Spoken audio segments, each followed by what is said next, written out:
That's a good problem. Do you expect NATO to issue sanctions against Russia as they're asking to do over the weekend? Well, they're not doing the job. NATO has to get together. Europe has to get together and do it. Look, Europe they're my friends, but they're buying oil from Russia. So we can't be expected to be the only ones that are, full bore. But Europe is buying oil from Russia. I don't want them to buy oil. And the sanctions that they're putting on are not tough enough. And I'm willing to do sanctions, but they're going to have to toughen up their sanctions commensurate with what I'm doing. Just to clarify, you wouldn't move ahead until NATO moves ahead. Well, I'm ready to move ahead, but they have to do it. I think they will. But right now they're talking and they're not doing it. Look, they're buying oil from Russia. We're not buying oil from Russia. They're buying a lot of oil from Russia. That's not the deal. Sir, on Putin, 2 weeks ago you told us that you would decide who was more to blame for the impasse with the talks, whether it's Ukraine or whether it's Russia. How are you feeling right now? But when you say impact of what? The impasse. Sorry, but nothing is happening. The impasse? It's not going to matter because when they go in, they're going to be very, very strong.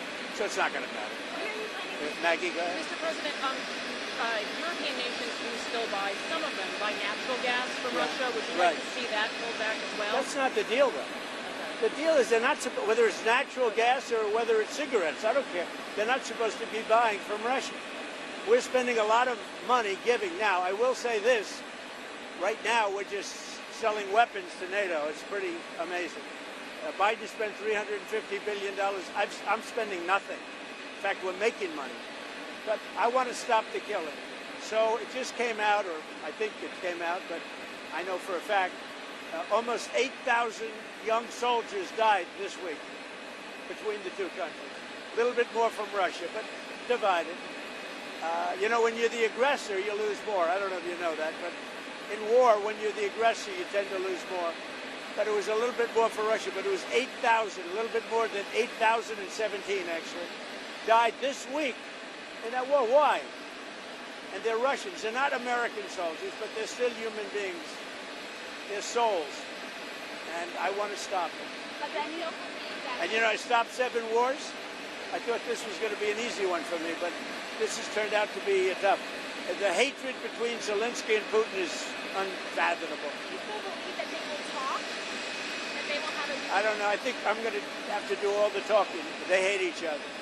When do you think that will take place? I don't know. Relatively soon. Has any of the NATO... We're going to get it worked out one way or the other, but relatively soon. Has any of the NATO... They hate each other so much, they can't breathe. So I'm going to have to get involved. Has any of the NATO members responded to the letter you sent yesterday? Yeah. Sure. They know it's true. They don't want to deny it. They said, well, I'd rather not talk about it. I said, what do you mean you'd rather not? That means you're guilty, right? Yeah, no, they agree. I mean, look, they're buying oil. And they're buying it through a couple of countries that are selling it. So they're not buying it directly.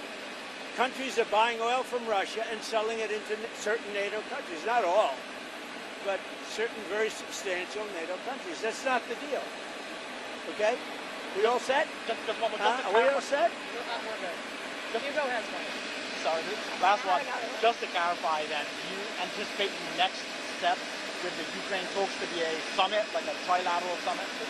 There'll be talks, whether you call it a summit or just a get-together. It doesn't matter. But I'll probably have to they hate each other so much they almost can't talk. They're incapable of talking to each other. Thank you. Mr. President, will the first